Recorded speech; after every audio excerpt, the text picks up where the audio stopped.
CMQ investors, I know I released a video a little bit earlier responding to some criticism that I saw in the YouTube comments. This video is actually a response to some criticism I got on Twitter. Now, the reason I'm giving you an intro about this is because I don't want you to think I'm overly sensitive or that I plan to respond to anyone who has any sort of conflicting opinion to mine. I made this video because it was fun. I added a lot more kind of outrageous humor, and rather than keep it to myself, I just want to share it with you because you might like it. Enjoy. By creating a podcast, the CMQ Investing Podcast, through the Charlie Munger Quotes page on Instagram and a few other things, I guess I'm sort of an influencer now. People are paying attention to what I'm saying, and it can cause people to have different reactions than what I intend with the content itself. So I want to share something with you guys. It started with the tweet on June 8th when Alibaba had a big rise. I tweeted the following. I said, "It's a big day for Alibaba, but decades of uninterrupted compounding is what I want, and doing my best to ignore the news and focus on what matters." What I was intending to say here is that, yeah, I'm happy that Alibaba went up today, but I don't want to fall back into what I was doing previously, where I was tweeting things like Baba Booey or being like the Alibaba mascot. That was something I found myself doing because it got a response. So you kind of get that feedback loop from, seeing the content resonate. You want to do more of it.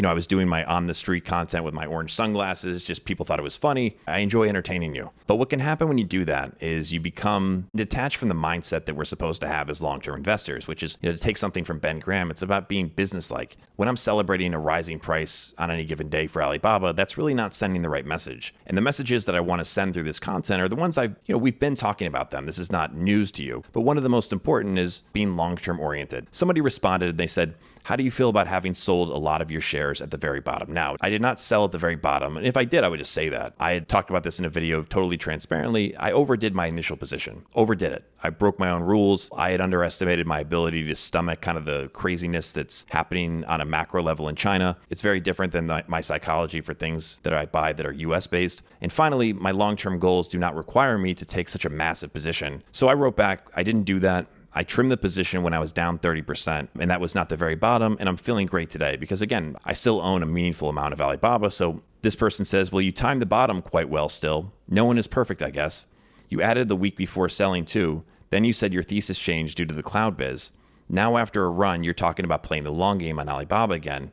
It just does not make any sense." Now, right here, full stop. I just don't think this person understood what I said. Maybe I didn't explain it well enough, but I think I did because I didn't get a lot of comments like this. I added the week before I sold because I was able to lower my cost basis. That's why I did it. And it barely lowered it by like $1. I think it dropped like a brick from that point as well. Then he said, "My thesis changed due to the cloud biz. I began to appreciate that the risk of China was more severe than I initially had counted for, because if China decides to create a state-owned cloud business to compete with Alibaba's, that would change my projections about future earnings. Now a risk that I did not think would happen could potentially happen." Now you could say that's emotional. It makes me a little nervous if that happens. So I guess there is emotion in it. If anything, it woke me up to like, hey, you're really exposed to this situation that you really have no insight as to what's going to happen. And you don't need to be. That's the biggest thing. I don't need that risk. And that was kind of the lights on moment. Then he says, "Now after the run, you're talking about playing the long game on Alibaba again. Every bit of content I've made about Alibaba or anything is all about the long game. That's what CMQ investing is all about." So I'm not sure, how that is inconsistent, but, I don't want to sound defensive, but it's just not. He didn't understand what was said.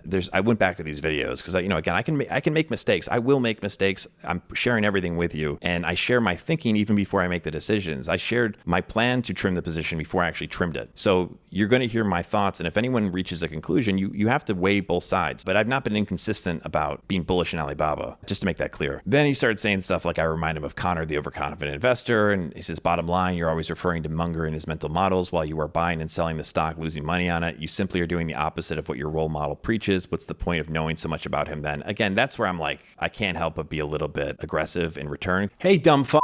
Look what I said on April 8th. I also know that I'm not Charlie Munger. You stupid fuck. I also know that I'm not Charlie Munger. I guess you don't watch videos too well. I shouldn't take the bait. I should just let that ride. If I plan to grow this any further, I should be prepared for comments like that. It is what it is. I just wanted to address that for anyone who's interested. As I said, I want to be transparent about the process here. As I said as well, I'm going to make mistakes. There's no doubt about it. The key for us as long-term investors is that we make fewer mistakes than the average investor, and that way we'll do better than the average investor. That's sort of the unrecognized simplicity. I think taking a position in a company that I do believe in the long term, but taking a position that's much larger than I need, there's not a lot of wisdom in that. And so I recognize the potential irrationality in that. Am I still bullish long-term? Absolutely. But I don't want to overexpose myself to something that is not a sure thing, because really, whether it's Alibaba or it's Apple, nothing is a sure thing. I appreciate you watching. Hit the subscribe button, hit a thumbs up. Let me know what you think. Later. Hey, Dum Dum. Hey, P-Brain. Hey, I like Dum Dum. Hey, Dum Dum.